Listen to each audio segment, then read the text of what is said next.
Naku, Ninang. Paano na yan? Ang dami mo ng atraso sa amin ni Abby na inaanak mo.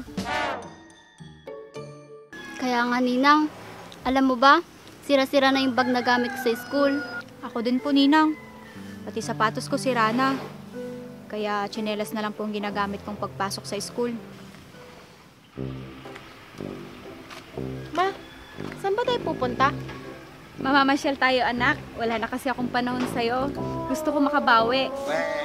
Talaga, Ma? Ibibili mo ba ako ng bagong bag? Oo, anak. Kahit anong gusto mong bilhin. Parang may kakaiba kay Mama. May sakit ka ba, Ma? Meron. Masakit yung... Ano, Ma? Masakit yung ano mo? Ba't mo alam? Diba, kasasabi mo lang? Ay, si Mama talaga. Ano na kasi sinabi ko?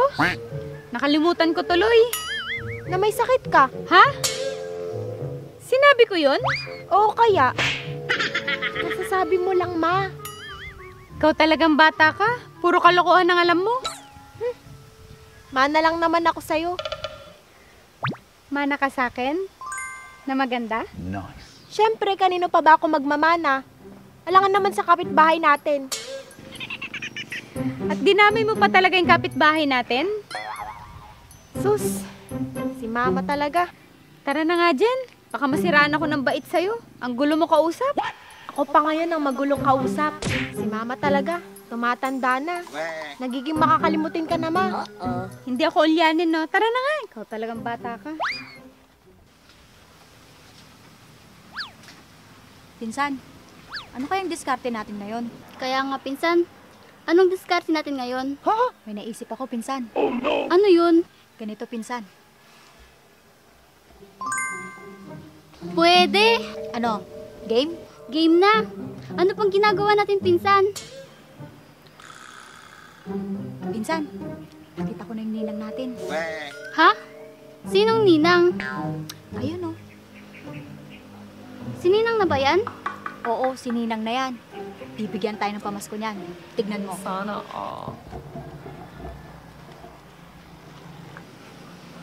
Mukhang galante. Galante talaga yan. Makikita mo, in fairness, mukha siyang mabait. Pero may kasama siyang maldita. Tara, lapitan natin si Ninang.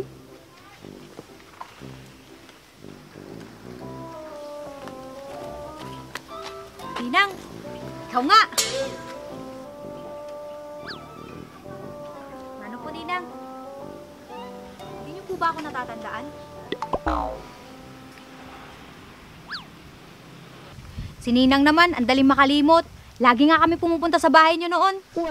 Ano na kasi tawag sa inyo, Ninang? Ruby. Tama! Ikaw nga yun, si Ninang Ruby.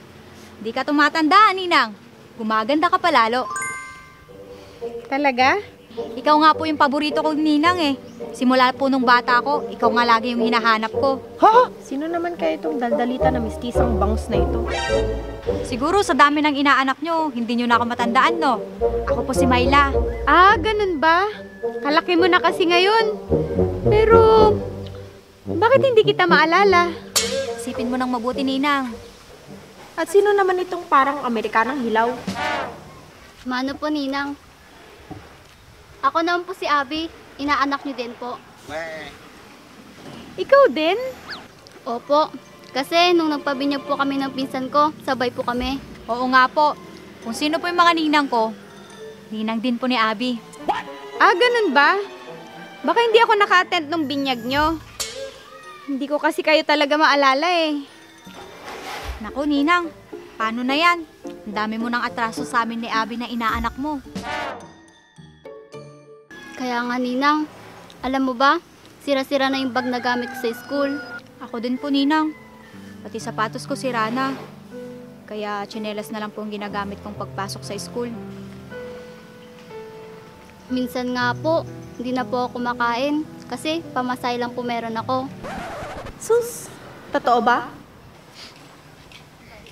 Ganun ba, mga anak? Opo, Ninang.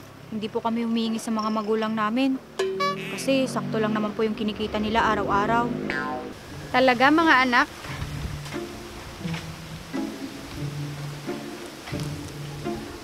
Pagpasensyahan nyo na yung bigay ni Ninang.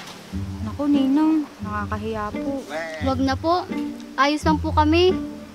Sige na, mga inaanak, kunin nyo na. Salamat po, Ninang. Ang bait niyo po talaga. Walang anuman. Sa susunod, babawi ako sa inyo. Sige po, Ninang. Salamat. Alis na din po kami. Ingat po kayo, Ninang. Bye po. Sana all.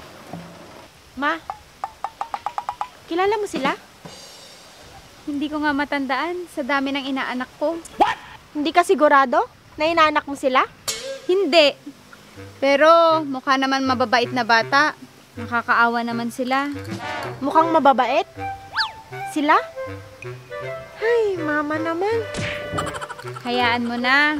Pamasko ko na sa kanila yon. May magagawa ka pa ba? Tara na nga. Teka, Jen. Pwede bang bukas na lang tayo pumunta? Bakit po? Kasi naibigay ko yata lahat ng pera sa mga inaanak ko.